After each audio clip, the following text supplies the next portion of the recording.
Guatemala, known as a place of many trees, is rich in biodiverse land where plants and animals thrive in the rainforest and mountains that are punctuated by more than 30 volcanoes.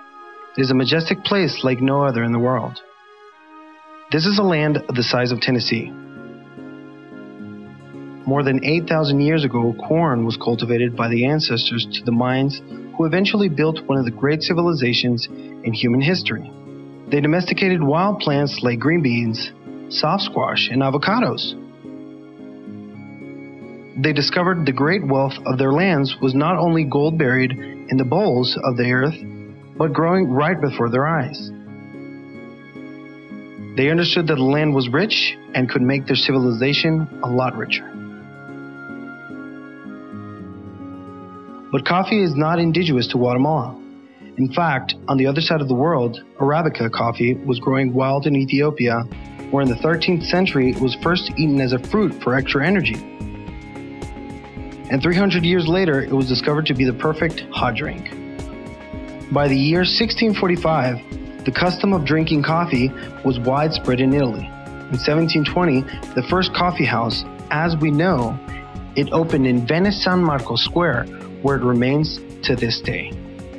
The first evidence of coffee plants being introduced into Guatemala is 1750, brought here by Jesuit priests from the convents in Jamaica. The first coffee trees were planted in the monasteries in Antigua. 100 years later, in 1853, Guatemala exports its first coffee. The reputation and demand for Guatemalan grew quickly as one of the finest coffees found anywhere in the world.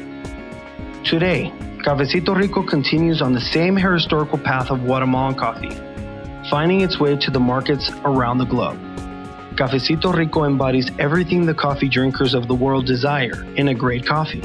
And no wonder, look at where the beans are born and raised. Sometimes, as a professional coffee hunter, I feel like an old Spanish explorer, traveling throughout our beautiful land, looking for our next treasure, which for me is only the great coffee.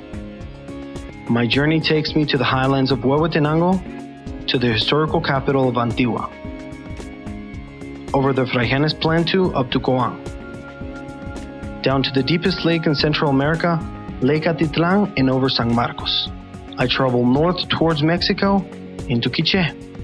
Beans from each region have a different flavor signature, and it's up to us to blend the beans to achieve the finest flavor and aroma. Once harvested beans, they are processed in the wet method. Once our beans are processed, they are dried naturally in the sun. Our beans now go through a quality selection process before they're blended together to ensure a masterful cup of coffee awaits you for that morning cup. And here, my friends, is the final and perhaps the most important step before our coffee goes to the market. Our professional barista oversees the roasting of every batch of beans. Too long in the roaster and the coffee is bitter. Not long enough and the coffee is without flavor.